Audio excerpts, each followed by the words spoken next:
What up, my freaks? RuinusInsight here with part 9 of my Total War Warhammer 3 modded Skarbrand the Exiled Immortal Empires campaign. So as we saw last time, in casting down the sentinels at the Black Pyramid of Nagash and counting up those skulls, the call of the Skarmor has been answered and Skar Bloodwrath is now on field. We did also end the episode with having a nice little meeting here with the, with all of the Khornate hordes, and between the episodes I transferred the units and then moved them out as needed. And these guys, the Razor Gores, are now going to be with the Chaos Warrior army instead of the Berserk army, and we've punted the Brutes of the Hound to the Berserk army as well. Oh, that would actually leave room to put one of these guys, Exalted Heroes, into Skarbrand's army. I'd say temporarily, but not even necessarily temporarily, just because Skyla is soon to be put in his own army as well, so something to think about. Anyway, I don't believe that there's too much to do this turn, with the sole exception of there was a little army somewhere, severely damaged army. You, Carmine Hunters, go grab this this Remnants of Battle, which shouldn't in theory be a fight. Sunken chest, free little bit of cash. Alright, and I guess we could see if there's any other islands nearby. There is not. Ah, there is a shipwreck here, but that would mean a fight, and this army is no longer capable of it. I might actually have to build a blood host that can, you know, fight. I'll think about it. Anyway, or not a blood host, an army that we can send out to sea to actually grab up some more islands. Materials at sea, even for Khorne, would be really nice. The last thing that I wanted to do is this. Let us get a temporary hero. Let's say you, Bloodseeker, with that hero self-defense chance and the campaign line of sight. Jawthirster on field. And you, my friend, are going to be Scout. Like so. We need you to go find Norska. I want to access some of their units, plus I kind of want to see what's going on in the Empire, so let's travel through their territories. Alright, it looks good to me. Otherwise, I believe we're good to go. We are recruiting, and we'll continue doing so next turn, so let's skip, and end the turn, and get ready to move towards our next fight. Or fights. Gotta be careful about losing anybody to attrition, because I've kind of not been super paying attention to it. Yeah, I suppose the fact that the blood hosts can raid is actually giving us another use for them. Even damage, they're useful like this. And non-aggression pact. I thought he was going to declare war on us, but he seems to be fighting all the Empire, which does make sense for the Iron Claw Orcs and whoever else he was fighting. So, not our problem yet. Eventually, when we move up there, but not yet. Alrighty, Court of Ibarra's destroyed. Right on time. We won't have to deal with the Tomb Kings anymore. Skarby, I'd like you to move into Carrick-Zorn. This one's a magic here. Strong? We'll actually gain a little bit, and you can raid for the turn before heading to Carrick-Zorn. Beautiful. Grow your forces complete, giving us a Razor Standard, which is always nice to have, and Slaanesh is now Ascendant, which is actually good in the sense that it... Hey, Antok has been drawn to destruction. It is good in the sense that it reactivates our ability to use the Unholy Manifestations, which we could pop off when needed. Next up, you guys. You are going to go into raiding stance and move up. Just to heal up. You, Tavi, are in the same position. Move up. And you actually need to channel, so let's combat trials you up, buddy. Regardless of the attrition. You are heading to the Golden Tower, and we'll need to channel as you go, so keep on going. Hate to waste the movement time, but it's kind of necessary here. Then we've got the Unholy Manifestations. No, the Skull Throne available again, and we do have Devotion's Tithe. It's only 5 turns. I fear, however, that the movement range will be curtailed enough within the mountains that it's probably not worth using it until we get back over here. So, will probably be easier to rampage like this through these territories than it would be through this line. So in that light, I'm going to say, I could be wrong, but we will go for... oh wait, not these.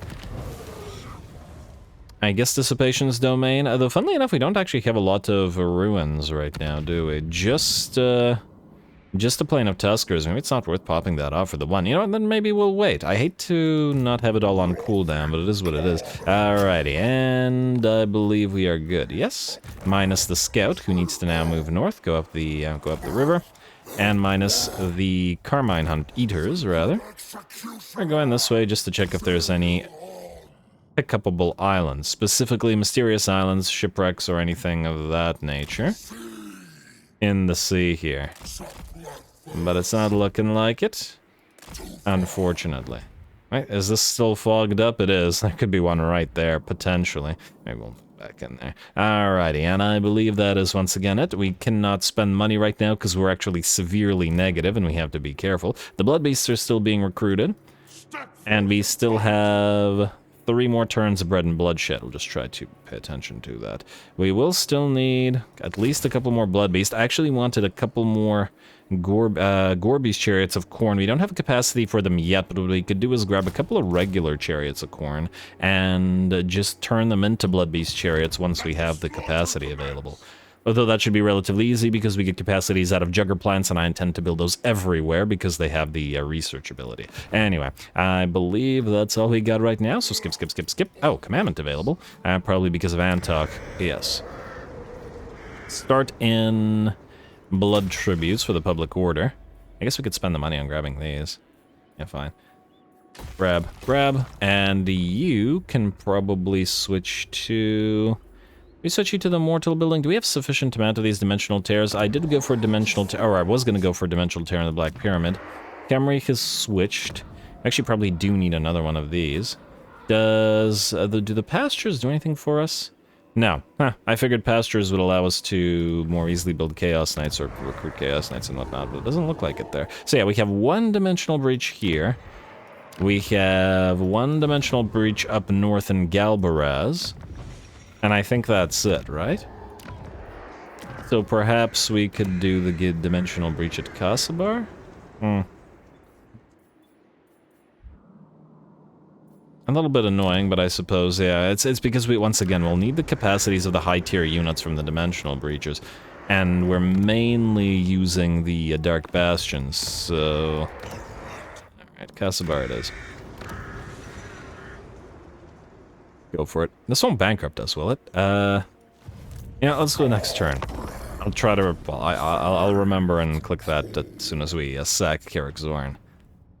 And now that all of these guys are no longer at war... Aha! What is this? Cloaca has moved up. I'll need to keep you decently healed up before we attack. So we'll have to put you into raiding. Aha! Preemptive war declaration. Good for you, Ironbrow's expedition. I like it. What I don't like is the potential of you losing Karakharud to Malagor, however. That does somewhat concern me, as he does immediately move there. It's the issue with vassals.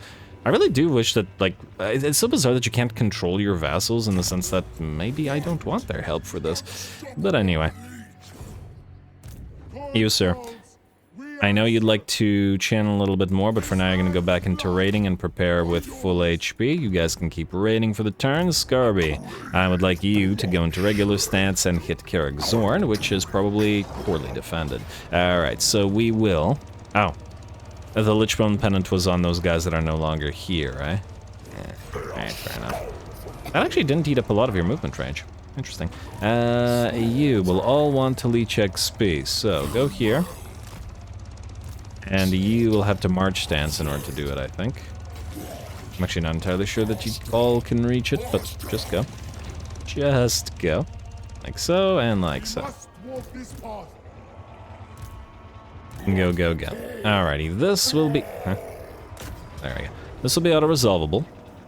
Just to double check, though. Nobody will die. Nobody will die. Auto-resolve because it's a pile of garbage, and even our damage was not that severe. Unsurprisingly, some of the Razor Gore herds, but I was expecting that. Then we will sack the place because we need the money. Much as I'd like the skulls, it's quite necessary, unfortunately. Sack. And stop moving. And how far can you travel out of this? Yeah, see, this is what I was expecting. We wouldn't be able to reach Lost Plateau because of the... mountain, but all good. And we do get a Tormentor Sword out of it, which will be nice. Alright, let's do this.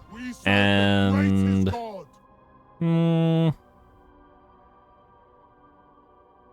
Lose that for now. Oh, blood collector. Did I ever give you a blood collector, Skarby? I did. You also have the drill master, which admittedly is useful. Maybe we lose the icon of endless war from you. I do like the perfect vigor, essentially, that it gives to the Khorne's bloody fist. We do raise stuff enough for the Agent of Blood to be worth it in here, and I like the Banner of Hellfire on Skarbrand himself. And we could change out the Lichbone Pennant for the big old rating thing. 25% increase of rating from Firestarter. And we'll give the Lichbone Pennant to somebody else, or several Lichbone Pennants now that I think about it. Alrighty, that looks good to me. Next up, these guys could actually use the, I was about to say Razor Standard, but maybe that would be more on less damage dealing units. Anyway, what do we have here? 1, 2, so we will need to build, we'll have room to build one more unit, but we've built all the critical stuff, so we may actually want to summon a different lord to build more stuff next turn. Though we, once again, do have to be careful about the cash right now, but the money should be flowing once again very shortly. Alrighty, then I believe, right, one of you, specifically, who is not in March stance, will occupy Carrick Zorn for skulls. Like so. The rest of these will leave as ruins. You, I think we will not have as a dimensional breach. Since we're leaving Kasabar, which, as I said, we were going to... Wait. Yeah, leave as a dimensional breach, so yeah, you can upgrade that way. Alright. That looks good to me. Looks very good to me indeed. What else do we have here? You, Scout, you're still moving north. Do we have any Scout forward things here?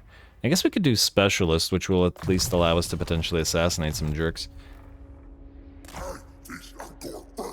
And then northward. Alright, that's Scout, and then the Carmine Eaters. Double check if there's any islands here. No, I don't see any. And what do we have out here? Yeah, I fear these guys will die at sea. What do we have here? Felcargo. Pretty sure Felcargo is a battle. And thusly, we found ourselves some elves. I'm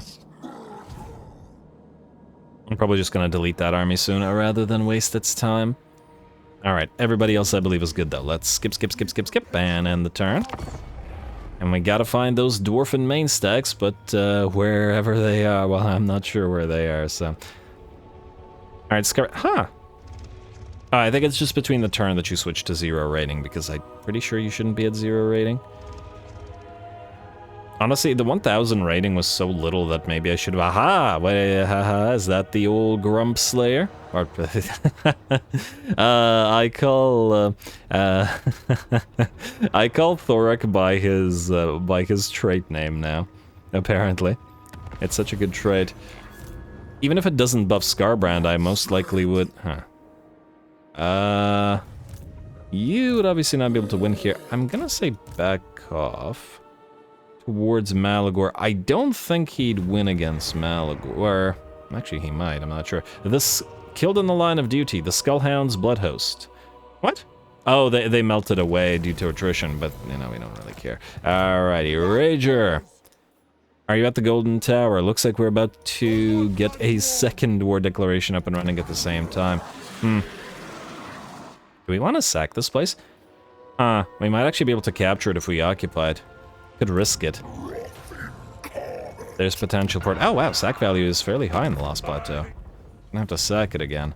Just keep sacking all these places. Ooh, we might actually want to fight it. That's a decent amount of dwarves, certainly better than their capital. What do we have at the Mount Arachnos? Yeah, Mount Arachnos will be just not a result. Alright, fair enough. Let's put you into summoning stance and let's head to Lost Plateau, like so. It is still a decisive victory and casualties low, but I think this is enough dwarfs to, you know, skullify. Besides, these guys only had 6 territories, so I don't think they're going to be around for too long, so we may as well enjoy our fights with them. You're going to go here. You are fine as you are.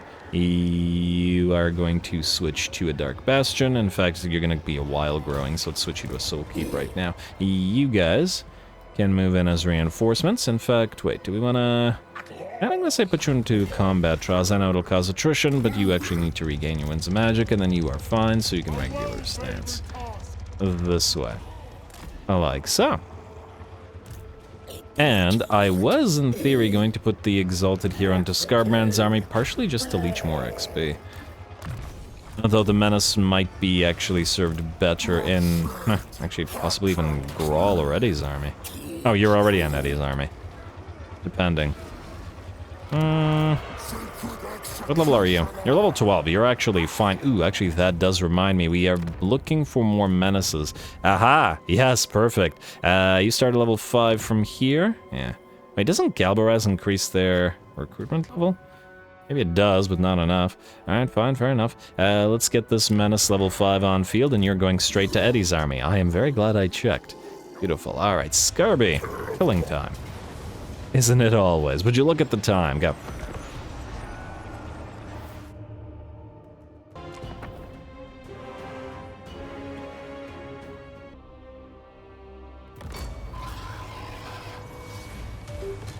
Today we raid brutal Khorne. This is what we live for. This is Khorne's. Alrighty, here we go. John Pilot Dwarfs defending a choke point usually does tend to go in their favor, so regardless of the fact that this is our main we should still probably be reasonably careful. The first order of business is to try to move towards the gyrocopters and force them to come down by forcing them into Rampage and doing as much damage to them as we can. Their hitboxes have a tendency to kind of make this a problem, so I don't know whether Skarbrand can actually knock too many of them out, but, well, he'll do his best to try. There's at least one broken wreckage of a gyrocopter right there. And it looks like they are still in the fight. Or at least some of them are. The others move in and drop a bunch of bombs. Ooh, while the Thunderers focus down our Blood Reaper, who loses half of his HP to a volley or two. And that's with 20 physical resistance and 20 missile resistance and 8% ward save. Really gotta be careful. Again, a range may not be as insane in SFO as it is in vanilla, but range is still very much the meta, and if you're not careful, you will lose a single entity to a volley or two. Maybe not Skarbrand, but certainly somebody. Anyway, Skarbrand moves towards the enemy lord here, which is a Thane, taking about 95% of his HP with 2 blows and then bringing him down. Quick and easy. And otherwise, everybody else continues to advance. Skyla, Anfengrim, the Blood Shrine, and the War Shrine fighting together on the front lines and summoning a unit of Bloodletters in the enemy's faces to make sure that they're nicely blobbed up while we keep advancing with our Bloodletters. Best we can, at any rate. Our Khorne's Bloody Fist has, in the meantime, knocked out one of the enemy towers and has now moved to the enemy artillery piece, knocking around all of the crew and the defending unit of Longbeards before the the Flesh Hounds, rather, move in to try to, tear them all to shreds just that little extra bit quicker. We also do summon a bloodthirster, a flying unit, to make sure that we can knock out the other defensive tower while we wait for Khorne's Bloody Fist to take care of the artillery. This way, at least, it's not busy. Anyway, it looks like we have a... Oh, it's doing that thing again, isn't it? Yeah, so if you're wondering where these guys are going, they're backing off at the same time, but we can make use of it. So when you try to follow units past this, the pathing basically sends them back around that way, but I decided since these guys were already fairly badly damaged from having bombs dropped upon them, why not just have them continue on out of there. Skarby forces the frickin' unit that was on the platform into Rampage. Luckily, this is a nice counter to the platform since we don't have an easy way to take them down. We don't have something like a Searing Doom to insta-wreck a platform, nor do we have Building Destruction via Shatterstone or whatever other ability. Again, all Ogres get Shatterstone, and all Chaos Warriors get Shatterstone, but not Skarbrand. No, that doesn't make any sense. But anyway, oh, and the Chaos Dwarfs do too. I think it needs to be added for him, or give him the ability to attack buildings. Yes, I'm on this again. Anyway, we gotta break through these platforms the old-fashioned way manually now. But I guess we're still fighting where the Khorne's Bloody Fist is leading the Flesh Hounds against those Longbeards to tear them apart, even if most of the rest of the fight is over. And there we go, it looks like the Longbeards are out. The bounce power shifts to 100% in our favor, and the defenders, the Dwarfen defenders, are done. There we go. Plenty more of them to kill over the course of the episode, however, as our third rampage here begins, or soon will begin.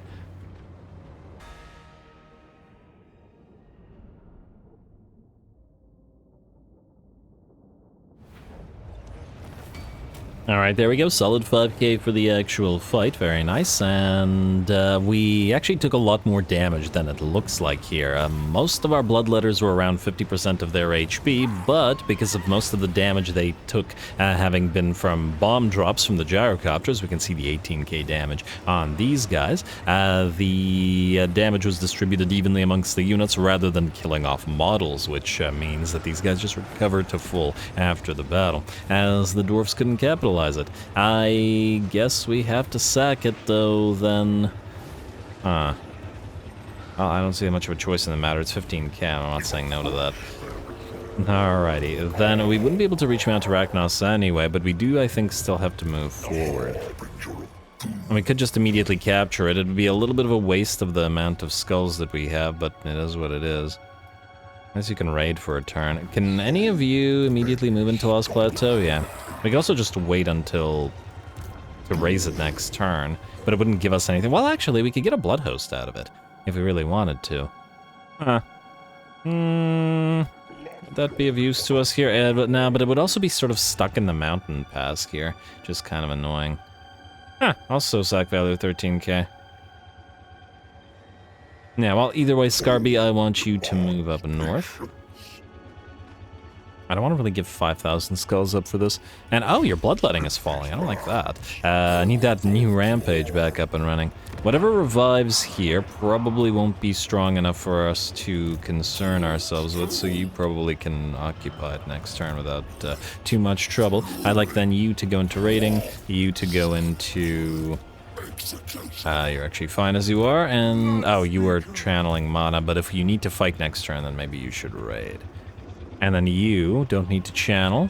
I mean, I guess you could raid as well. Like so, and just have all of you raid.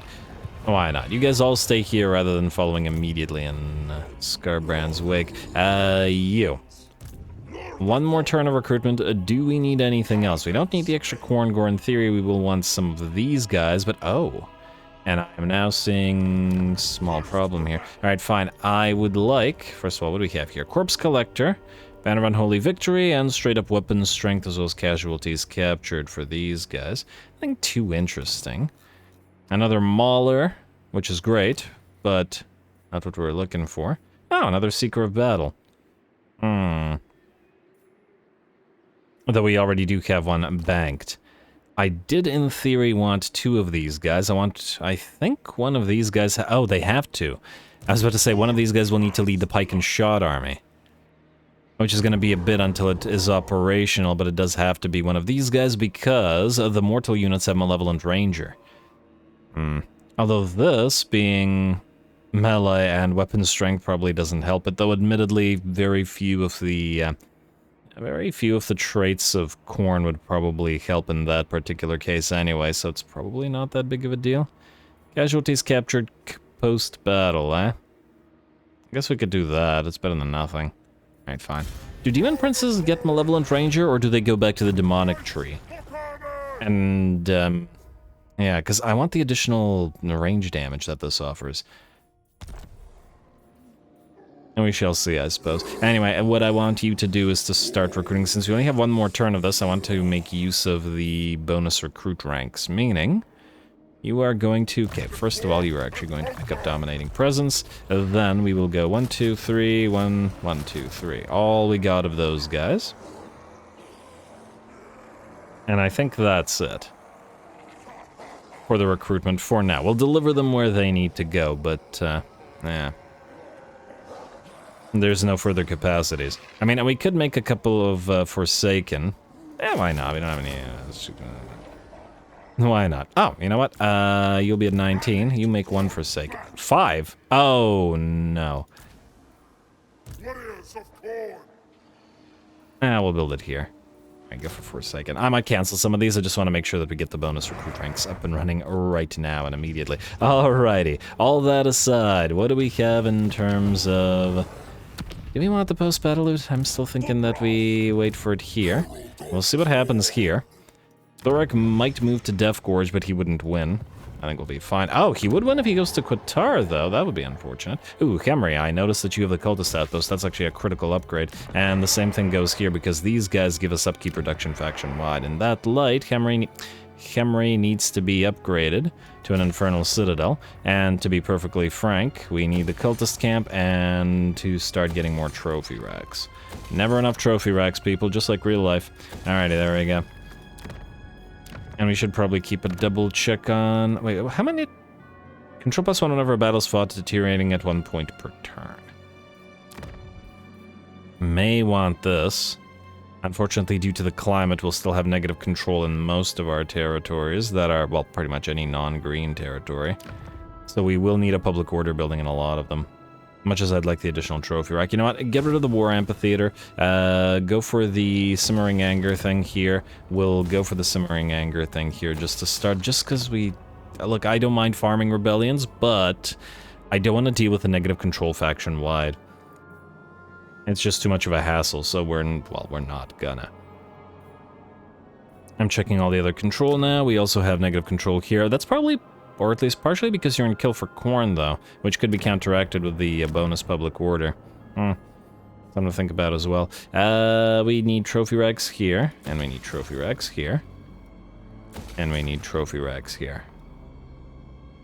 Like so. Do we now have enough money? You will lose more money per turn, but it is what it is. Alright, I think we're okay, or at least I hope we don't go bankrupt. Next up, ally missions. We will want to take the mission for Thorak Ironbrow, please. And in theory, what's our allegiance set? Let me just see here. There's some. We won't have slaughter brutes for a while, but what we could do is use beastmen, giants, or jabberslights as a sort of placeholder unit for the slaughter brutes, and then replace them with slaughter brutes later on. This will kind of allow us to get the sort of same army composition that would otherwise have the slaughter brutes essentially easier, without costing us a massive amount of money, and then we can eventually transfer things like the jabberslights and whatnot later on. I think they're a good placeholder unit. Yeah, alrighty. Anyway, let us skip. I don't believe there's anything other than moving the scout. And northward you go. And alright. And just leave it there. I think it's about time to delete this little army. I don't think it's finding anything. And I don't really want to go all the way to Lustria. Alright, and I don't want to deal with you. Let's just... wait. Actually, we could attempt to... Let's see how much Coordinate Corruption is there. Alright, he's got, Slaaneshi Corruption. Basically, by the looks of it, Skulltaker has 1 province. Not doing that well. But maybe nonetheless we want to identify him. And just so we can keep an eye on him. Also, speaking of keeping an eye on, Challengers of Khorne. Ooh, oh, wow. They're getting wiped out by Boris and the Masters of Innovation. They have 2... Huh, that's not great. You unwise. History may remember you as the one I did not kill. Khorne, what? So here's the thing. This is not impressive, the fact that he's being destroyed. Maybe we shouldn't confederate him just by virtue of the fact that it is unimpressive and Khorne would think that's pathetic. I don't know, I'll think about it for one more turn. If they die, they die. And, oh, I forgot about Rager. I got too excited. Oh well.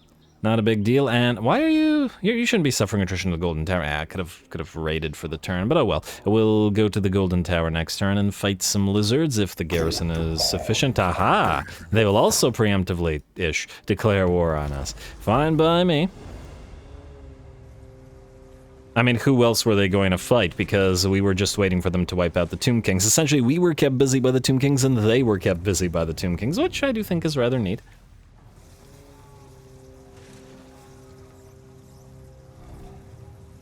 Alrighty, and where did Thorek go? Did the Harbinger of Disaster deal with them, or is he still staying back in his base?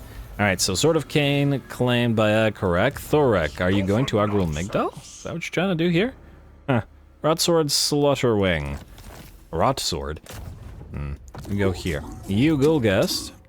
Technically, you have an army. Go this way. If we need to reinforce. And are these guys just avoiding each other to attack us? Is that what I'm seeing here? Is this what's happening? You know now. Huh. Who moves first? Malagor or Thorek? Going to raiding stance right beside Malagor. I would actually prefer it if he died, so yeah. I'll get a little bit of a rebellion here. Skarby, you are gonna hit Mount Arachnos. Like so. You three are going to... Okay, who wants to raise the place? I think Eddie wants to follow, so we'll use maybe Tavi for this. Yeah.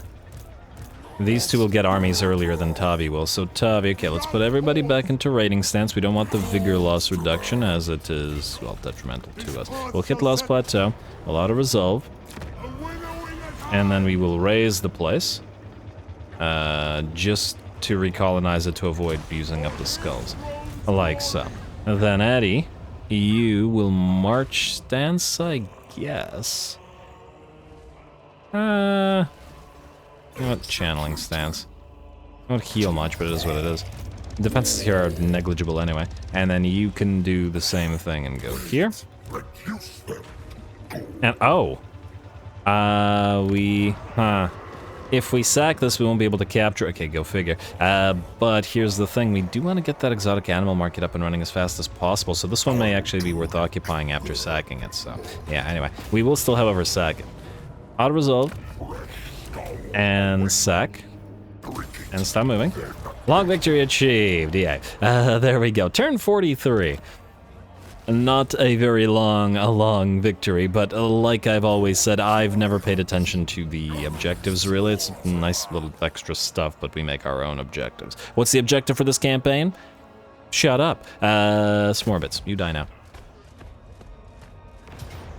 Auto-resolve.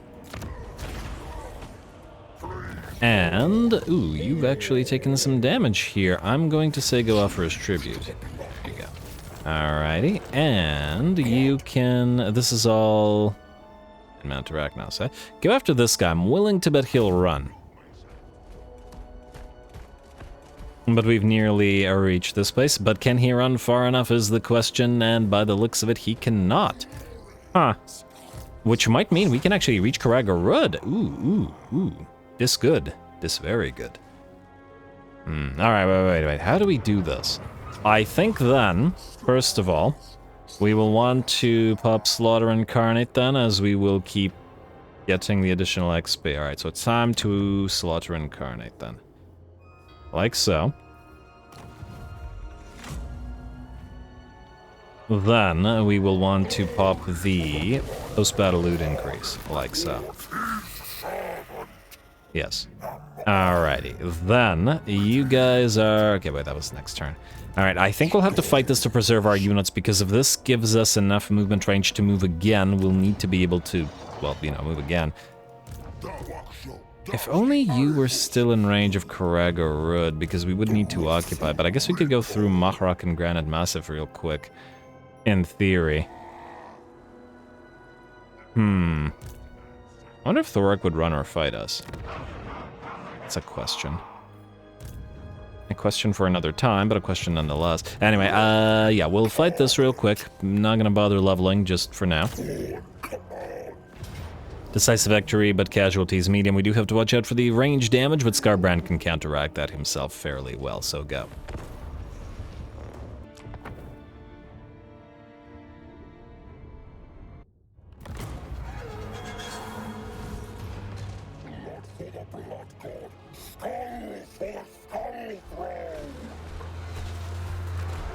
Alrighty, here we go again. Skarbrand gonna eat some gouts of flame from the enemy Iron Drakes, and funnily enough, while he has a ton of other resistances, I don't actually think he has much in the way of fire resistance at all. In fact, doesn't look like it, so it is what it is. Fortunately, though, the best type of fire resistance is punting dwarfs and forcing them into a rampage. Away we go.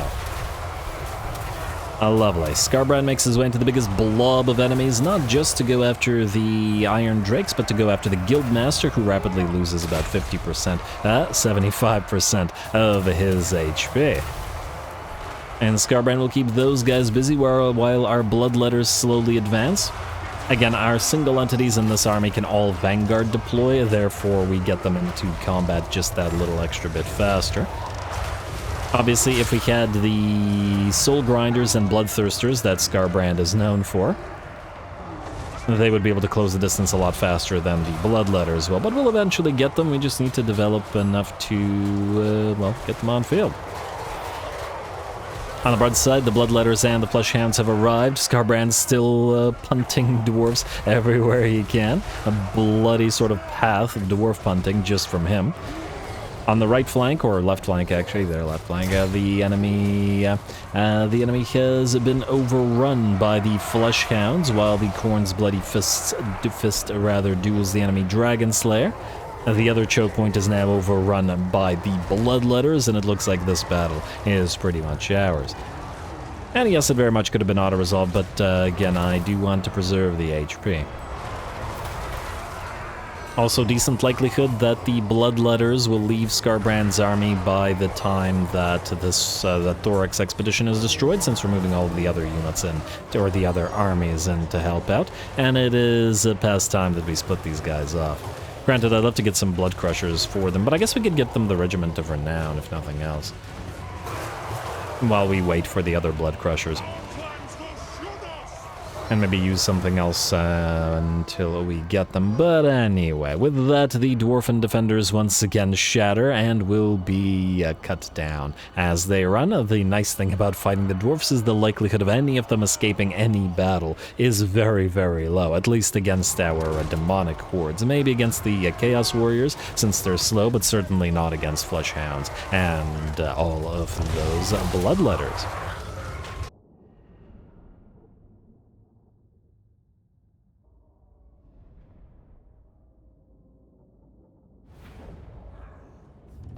Alright, there we go. Nice little fight. The rampage begins once more, hopefully, and we preserved our units because, well, they'll be needed for all that rampaging. We can get 500 skulls or 2,000 money, and I'm going to say we'll take the money this time.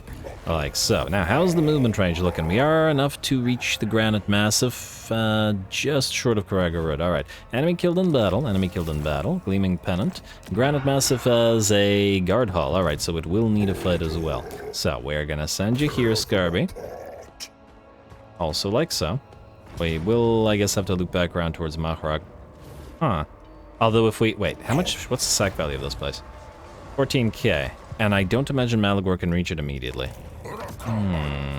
Yes.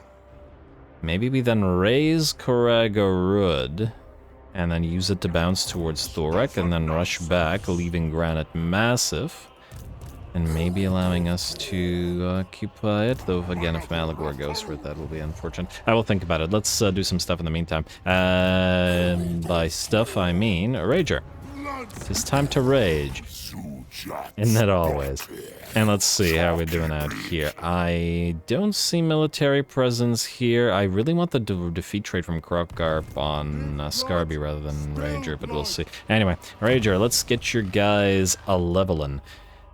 You should probably move towards God's Pact, I would wager. I guess, well, we usually go War's Prayer for you guys for the additional little aura, so actually that's pretty nice, and we'll grab that. Exalted Hero, max out training, please. That was easy. You, sir. Go for Scouting.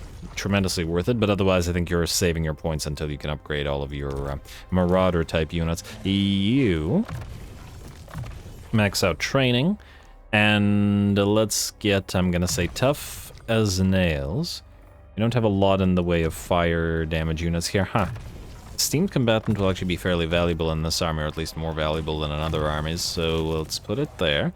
You can also grab Gate of Khorne. Lovely. Okay, then, Golden Tower, what do we have in terms of defenders? Not much, but...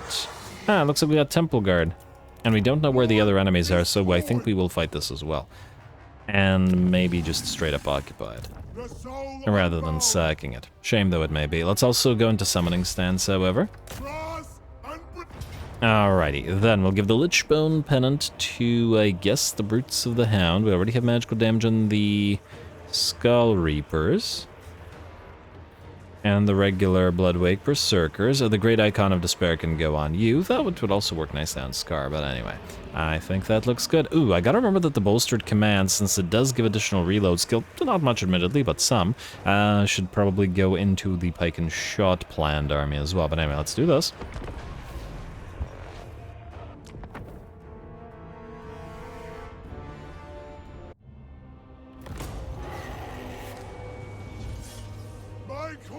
Led you here. Your fury will lead you onwards to bloody triumph. Alrighty, here we go. Our army at last separated from Skarbrand, but Scar, Blood Wrath, is here to lead them. We've got him together with his Bloodwake Berserkers, which are going to lead the charge. Then we got a couple of Khornate commanders, i.e. the Exalted Heroes, leading the regular units of Skull Reapers. And like I said, I'd like to get 2 more Wrathmongers in this particular army, since, well, Scar makes them cheap. And we gotta get at least a couple more, but we do need the capacity, so it'll be a little bit. Anyway, obviously Scar wants to get the toughest of enemy fighters. It's kind of what the Skarmor are all about, and therefore we will send them directly towards the Temple Guard. And they should have a nice little fight here. There we go. Temple Guard crash into the units of Wrathmongers while the Skull Reapers move towards other units. Scar Bloodwrath laying into the enemy with his flail and axes alike. Axe flails. I mean, he's got some chain stuff on his foot, but anyway. And these guys are probably going to be fighting each other for a while, especially with Kroxigors moving in. Our Berserkers make their way forward as well. Piles and piles of Twin Axe Khornate infantry smashing into the lines of Skinks. Certainly something that Skulltaker probably has seen a lot of. And over on the left and right flanks, we have sent our anti-air, our units of the Marauder Horsemen of Khorne to chuck their axes at the enemy Pterodon Riders until it annoyed them enough to force them into rampage and then touch down and then get killed by our range units, or by our cavalry rather. Isn't it lovely? Our lord has moved in and pops off murderous exhortations in the midst of the fight. Saurus warriors attempting to hold off the tide of marauders. The fight against the Temple Guard as yet proceeds, as a second Temple Guard unit has joined the first, but the Kroxigors have peeled away. But I like this better. 2 full stacks of, or 2 full units rather, of Temple Guard versus Scar Bloodwrath and his Bloodwake Berserkers. And it does look like we are carrying the day, though of course I'm sure the enemy is dishing out some damage. Though nothing crazy. Alright, and the battle looks to be ours very soon as the Golden Tower looks to be falling. I take it doesn't have a unique map, right? Yeah, I don't see anything that I would identify as a particularly golden tower. Anyway. Lovely to see another army on field, and we're sort of at the sort of mid-game snowball stage, so more and more armies will probably make their way onto the battlefield with each and every episode. Lots of stuff I want to play around with, so should be a grand time. Anyway, with that, not so grand time for the lizards as they shatter, their Temple Guard cut down by the Wrathmongers, and the battle is ours.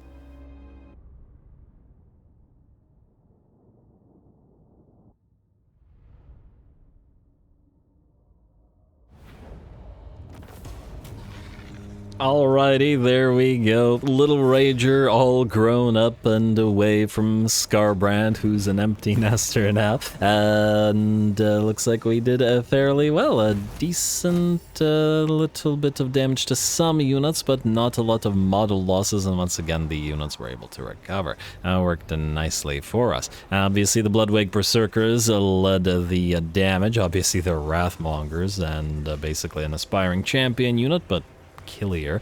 Less tanky, but more killy. And they just absolutely massively outdid everybody, but they were fighting Temple Guard, and that's unsurprising. And of course, with Scar Bloodwrath himself leading them. Anyway, I would love to sack it, but I want to see if we can't keep the Tower of the Gods, so we'll just straight up occupy it, and we do keep it. Beautiful.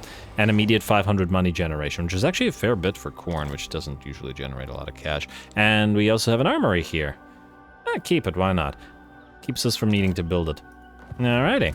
And you can stay in this stance, I guess. Additional coordinate corruption isn't a bad thing, I suppose. Beautiful. Next up, Skarby. We've got another fight for you, sir. You have 3 points to apply if you want it. That said, I am kind of inclined to keep the rest of Skarby's points because I'm not 100% sure rather where we will want to apply them, so we'll just leave them as they are. It's Mentor that was the important thing, and that's what we have. Skyle is a level 25 now, pretty solid as well. You will definitely want Thick Skin, and let's maximize Magic as weakness. What about you? Bleed-causing Cultist of Khorne. Character experience gain per 200, Men of the Hound, probably not useful for this particular army. Very nice trait, generally speaking, just not very useful for this particular army. And character experience gain plus 100 effect, plus 100, and then Killing Blow. I guess this is the only option for you, isn't it? In this particular force. Assuming we don't have any, like, Wrathmongers and such in Skarbrand's army. And I'm going to leave this just in case we end up giving him some. I don't think we will, but, you know, it's going to take a while to give him capacity of, like, super elites and... Yeah. Anyway, let's get you thick-skinned. What does Prophet do? Oh, bunch of additional character XP gain. Yeah, why not? I do like Esteemed Combatant, but it's not as useful in Skarby's army. And just because he's usually the one attacking, not waiting to be attacked. You, the First Son, go for Raiders, and we should also max out... Wait. Raiders, we are the elite retinue trainer, and then we'll max out we are the elite for the additional weapon strength, always nice to have. Skarby, another one of these dwarfen defensive locations, go.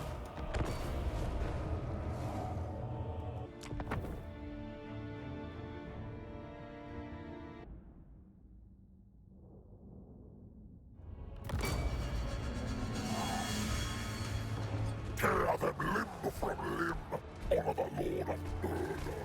It is our turn. Alrighty, here we go. Another defended dwarfen settlement, or walled minus, well, you know what I mean. With a garrison building, which means a fair amount of dwarfs to contend with. And these are actually pretty darn solid stacks. They have a full half stack of range units and a pile of longbeards to hide them behind. So it's certainly... It has the potential to be effective. Unfortunately for all their range units, like those Thunderers, we force them and their Rangers and some Coilers into Rampage and start cutting them apart, and before sending everybody else in, at the very least before the piles of bloodletters mosey on. And ooh, that's some nice air on that particular dwarf, but he does get back up. But I suppose that doesn't matter, because hopefully we can send him flying once more. I like the endless contests between the factions as to who can punt units further.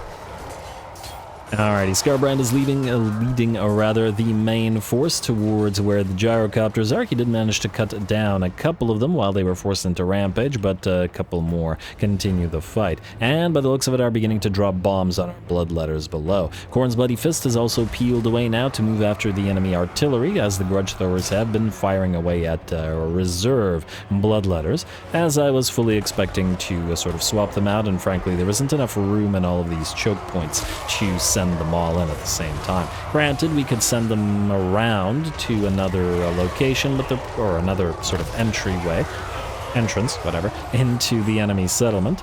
However, they're not so fast that it would be, you know, quick to do that, A, and B, that's what our flesh hounds are doing, so no need. Alright, our blood shrine slash a blood throne makes its way forward to try to help the Hellforged Host and the other exalted bloodletters make their way through these longbeards a little bit faster. Actually, I think those are regular dwarf warriors. And the other longbeards... Actually, no, wait, these are dwarf warriors. Those are longbeards? It doesn't matter. Melee units. The artillery crew is now gone, and Khorne's bloody fist is laying waste to those dwarf warriors, while the flesh hounds are moving in to speed matters along.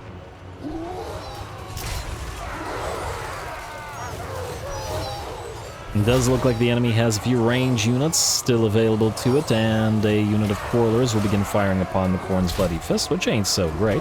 Also notice, we've been fighting all of these dwarfen armies and not a single desync. It does appear that it was indeed something to do with the Tomb Kings from a recent patch, from something, I'm not entirely sure. It might be that if the Tomb Kings activate the, well, now that'll be only Arcane, right? Or wait, can Cetra seal the Books of Nagash or something now? I don't remember. I'm just thinking the Books of Nagash provide some buffs which maybe aren't applicable to replays, and that might be what's causing it? I'm not entirely sure. I guess it doesn't really matter over much because they're all just dead now. Well, I mean, they were already, you know what I mean. Anyway, Skarbrand makes his way forward to fight some more Longbeards. The enemy lord has been cowarding all the way behind the enemy lines, but is at last moving forward as well. But so, frankly, are the rest of our forces, as the enemy settlement has been very much breached. And the enemy doesn't really have a prayer. Longbeard's still attempting to hold back the tide of flesh hounds and the Khorne's bloody fist to lead them. Can't wait to get some more bloodthirsters. It's gonna be so difficult to get enough capacity for bloodthirsters, especially if we want Skarbrand to have a decent amount. Ideally, we would want him to have, since 8 is a Khorne's sacred number, we would ideally want 6 bloodthirsters in Skarbrand's army, plus Skarbrand himself and the Khorne's bloody fist to make 8, ideally. But that is a lot, and what I might do is just do 2 bloodthirsters, plus Skarbrand, plus the Khorne's bloody fist for 4, and then 4 soul grinders to make 8 out of those elites. Then maybe it won't feel as overpowered. And then we'll throw in whatever else, like, I don't know, 8 infantry units or something, and a few heroes, and that'll be the army. Or, considering how effective Skarbrand has been, maybe just keep it a relatively low model count, or a relatively low unit count in his army. But anyway, that's for the future. For now, the dwarfs have once again failed in their defense, minced by Skarbrand and bloodletters and fleshhounds, just the same as those Tomb Kings were.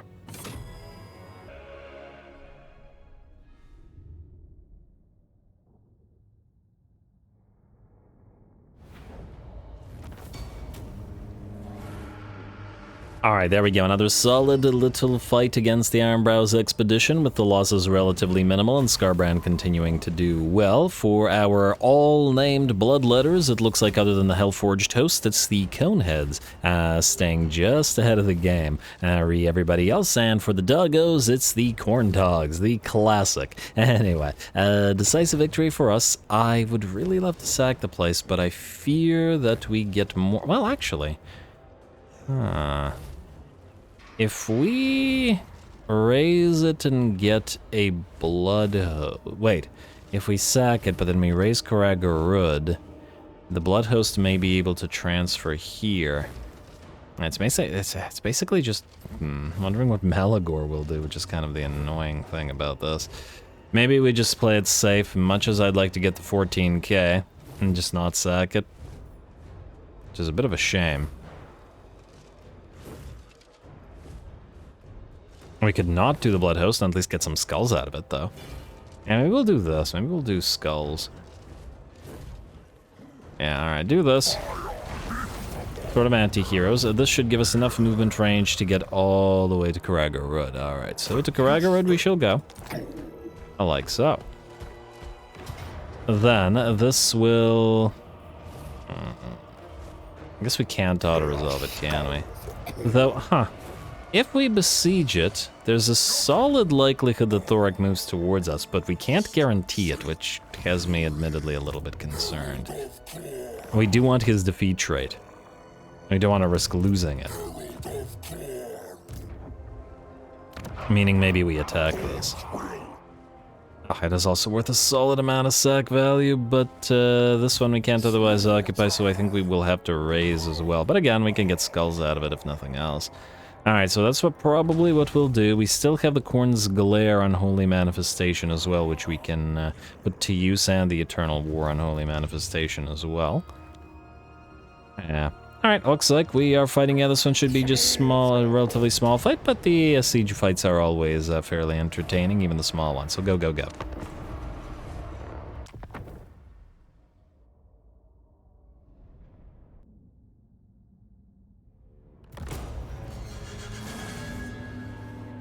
Leave nothing alive. Rejoice in slaughter.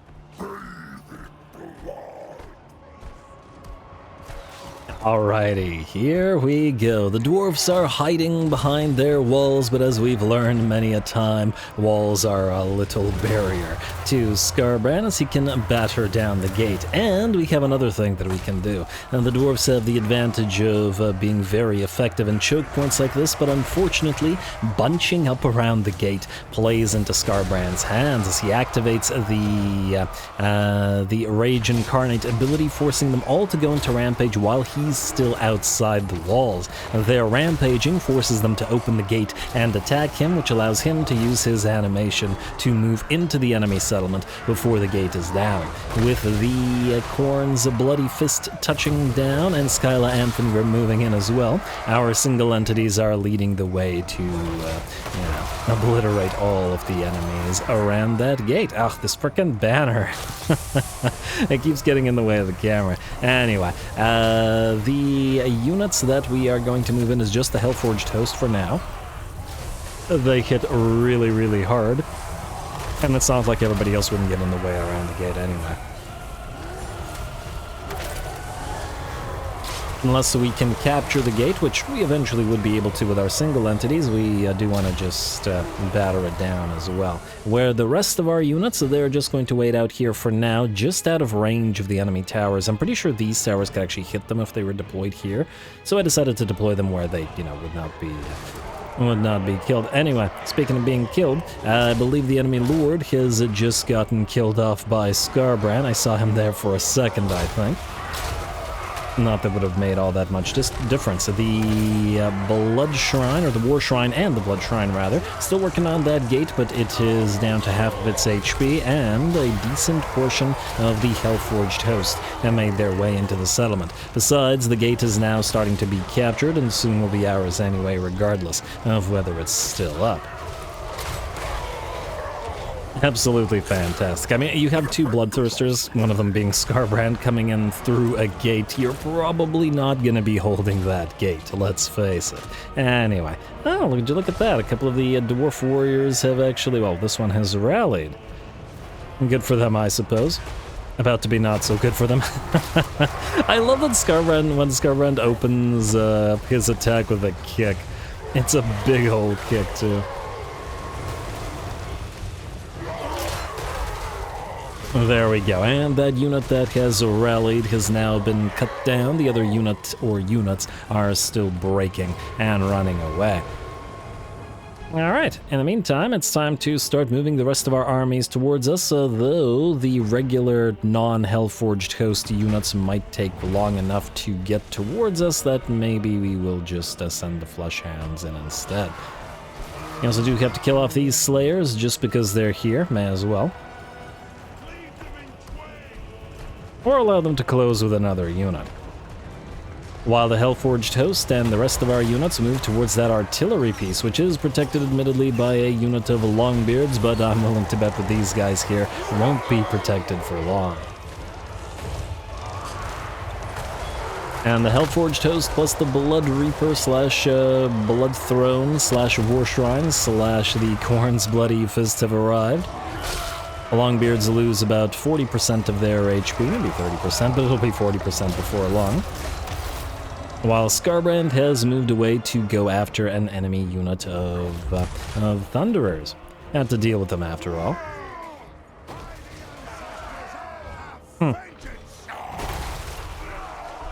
Now, when Skarbrand sort of launches up in the air and touches back down, there's no, like, magical...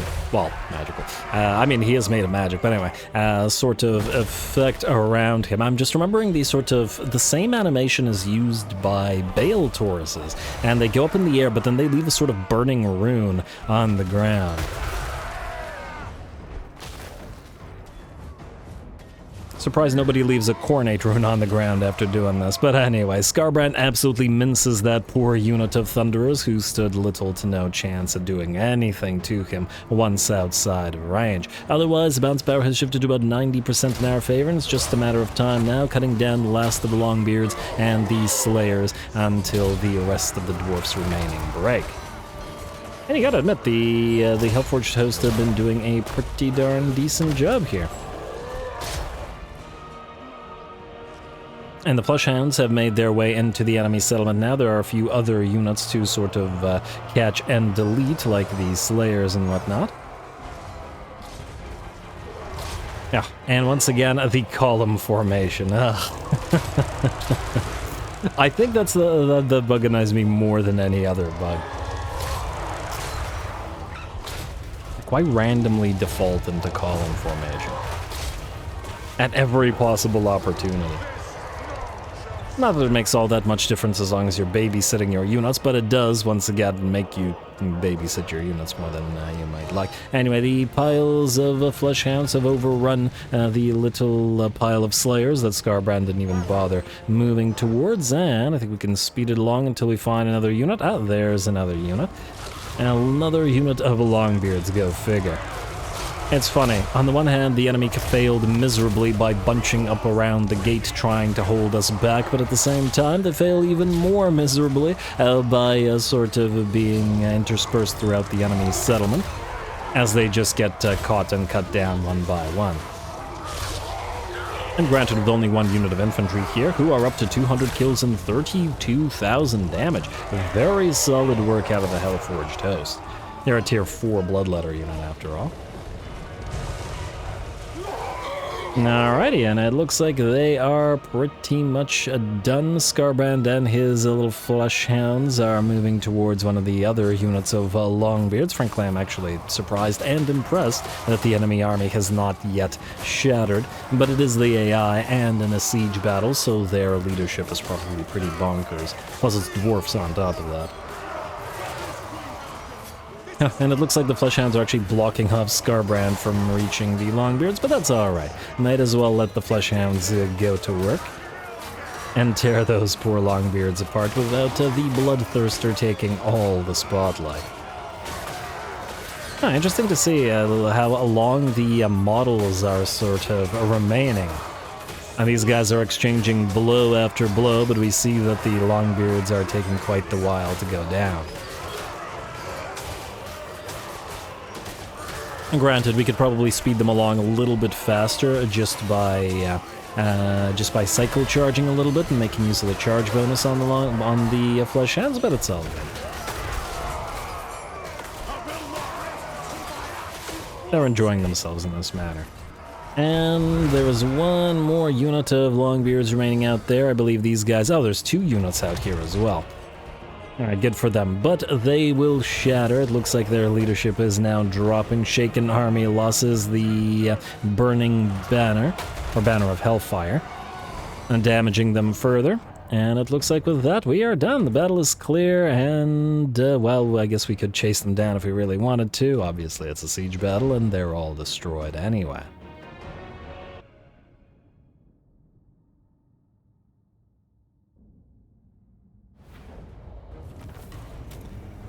Alright, there we go. Poor Dwarfen units. All we need is Skarby to lead the single entities, and the pile of Khorne dogs, and of course the Hellforged host, getting a solid 33k damage, and almost keeping up with Skarby, in fact outdoing pretty significantly all the other single entities, but yeah, they are a very strong regiment of renown, at least damage-wise, if not whatever the opposite of fragility was. 17k, this would be nice for recruitment and investing, but with Malagor here, we gotta skulls it up. No choice in the matter. Because there's nobody else to take advantage of this, so we will skulls, and we will stop. Then, Drill Master, and Agent of Blood, good. Then, we will move as far as we can towards Mr. Thorek Ironbrow. Like so. You. Like so. Then, you guys can't move, right? Yeah. Then we will use the Unholy Manifestation to pop off Eternal War, like so. Which will draw Mr. Thorek Ironbrow into the fight. Pyrrhic victory, apparently, and he'll come in as a reinforcement. We'll most likely have to chase him down, but yeah. Away we go.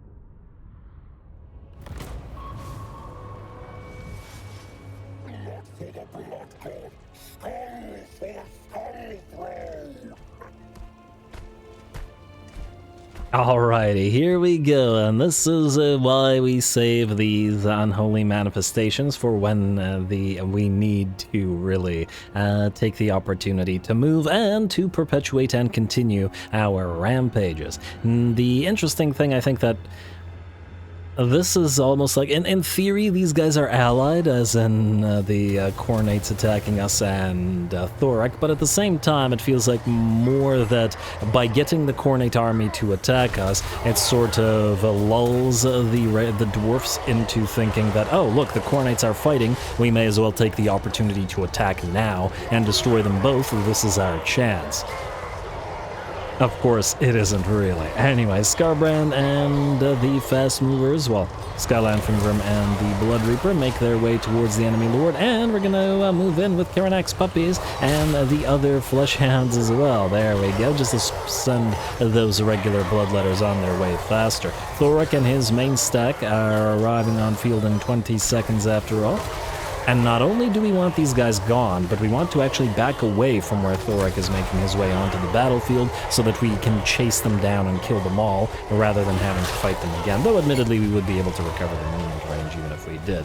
So it doesn't really matter over much with Khorne, at least not as much as with other factions. Either way. And another reason we didn't send in our own bloodletters, so that we could tell who is fighting who, because the Fleshhounds and the bloodletters are not the same type of unit, and we could tell what was happening there. Now there we go, Thorek has arrived, perhaps thinking that Skarbrand and the Khornates are fleeing and once again being lulled into a false sense of security, but we're simply drawing him out into the center of the map wherein we can cut them all down. It's a pretty decent stack, and Thorek does buff the heck out of Quarrelers, as I recall. Though how they're going to be able to deal with our rampage causing, well, I guess remains to be seen. Our dogs will move to these sides in order to catch all of those Quarrelers, and we get ready to move. Skarbrand directly charging towards Thorek, activating that rampage, and there we go, a big blow towards Thorek, who loses, or is down now to about 50% of his HP. Dwarf Lords may be tanky, but not so tanky that they can take too many hits from Skarby. And there we go, Thorek is down to 30% of his HP. Skylantfengrim and the Blood Reaper make their way forward, and ooh, a pile of blasting charges are thrown at Skarbrand, or Khorne's Bloody Fist, I guess, in desperation, while Thorek activates Cladbrokak and does try to hit something. Ah, there he is. Huh. Oh, did he fail to activate it? I don't know. What I do know is that Cladbrokak does hit our Bloodletter line. That does a decent little bit of damage to them. Yeah, there we go. They're down to like 20% of their HP. But Thorek won't get another as he is cast down from his Anvil of Doom. The main line is looking pretty good, but it's not all going our way. Over on this side, 2 units of Slayers are fighting the Coneheads, the Head Hackers, and the Hounds of the Blood Hunt. The latter 2 being severely damaged and down to like 10, 15% or so of their HP. Slayers may not have magical damage on them, but they are so high damage dealing and frenzied and all that, that they are certainly able to fight on par with 2 exalted bloodletters as well as the fleshhounds. I suppose this is actually a fairly decent matchup for the Slayers because we have low armor on the bloodletters, on top of the fact that their armor piercing goes to waste against the Slayers, and the fast attacks of the Slayers also are in their favor here. So yeah, good matchup for them. Not so good that they'll win, of course, especially as the Khorne's Bloody Fist walks in to bail them out. Well, I wonder why he walked like that instead of fly. In the meantime, though, where Skarbrand leads, the dwarfs are falling. The enemy's flanks are now pretty much collapsed, and only those longbeards remaining in the center are still in the fight. This is probably also the last major fight we get against Thorek, as his faction has pretty much broken already. Admittedly, there's probably other dwarfs that will get into it. Karazakrak if they're still alive, but even if they're not, we've seen Clan Angrand is doing pretty darn well. And there we go. With that, only the last few units of Slayers remain on the battlefield. Oh, these guys are still fighting. Ooh, very close against the Coneheads. But once again, that's just the way Khorne likes it. I imagine Khorne really does enjoy, or his minions really do enjoy fighting Slayers. Everybody's happy. Slayers get to fulfill their oaths to die, and, well, somebody's head gets claimed either way, and Khorne is happy either way. Everybody wins, really. So, to me, that says we should attack Karak-Dren anyway. With that, Thorek's last remnants shatter, his Slayers lie headless on the ground below, and the battle is ours.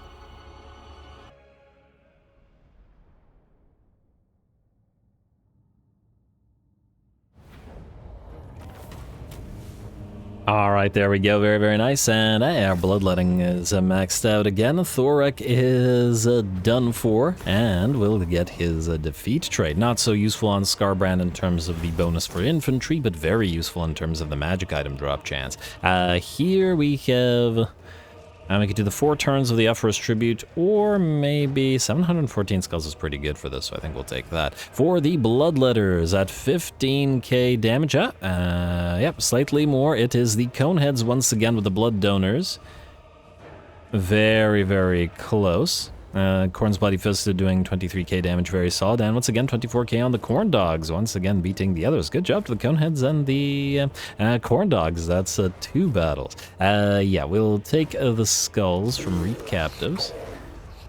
No dwarf escaped, but it looks like this little army... Nope, it also did not escape. Alright, fine. Drillmaster and Old Grumslayer. Magic item drop chance plus 25%. Though again, armor-piercing weapon damage doesn't matter for this army, and I'd love to farm the trait, but we are not going to. Then, Skarby, we're gonna have Khorne's Galere to take control of Karagarud immediately. Like so. Then we're gonna pop Skarby into Karagarud itself. Like so, and allow him to heal a little bit extra. You will march stands forward just in case we need you to be ahead of Skarby for the turn. You will be a soul keep. And what does Obsidian do for us? Hey, spell resistance faction-wide. Not as good as armor faction-wide, but no, still pretty useful. Alright. Alrighty, there we go. And by the looks of it, Thorek's, well, expedition has been pretty much destroyed within a couple of turns. Sucks to have been them, I suppose. But hey, we had to mount an expedition of our own, an expedition to collect skulls, and that is much more important than whatever these guys were expeditioning for. Anyway, with that, folks, I think we're out of time, and I'm gonna have to call the episode here. Next time, and these guys will meet up again, and we'll have another conclave slash moot slash meeting of the units as we got more units coming in and thus more armies to split off. Of course, Rager will continue fighting the lizards in the south and advancing this way, and we'll actually start bordering with Teclis, which is quite interesting. Though if we move south, we'll run into Tzeentch, and Cairo says, oh wow, look at that, he's wiped out the Slaneshi completely. Looks like he's doing pretty, oh wow, what the heck. He hasn't landed, so Teclis is keeping him off his shores, but it looks like he's captured a lot of the Southern Chaos Waste. Keep in mind that this is green territory for us. One of the rare factions where it is. Not that I think we're going to send Skarbrand down to Kairos. I think we'll send Skarbrand most likely northward into the Empire. And we gotta fight some Imperials. This is just a warm-up, and I'm hoping the Empire is actually reasonably strong in this particular campaign, which will hopefully allow us to fight some of them fairly well. It does look like the Vamps didn't do too bad for themselves, but the main territories of the Empire look uncorrupted either by Chaos or by the Vamps. And either way, we hate the Vamps, or the Undead, more than we hate the others, so they'll be fun to fight as well, and wherever we run into. More Khorne to come, so stay tuned. Don't forget to leave those likes and comments below, especially the Threshold. All glory to the algorithm, and thanks for watching.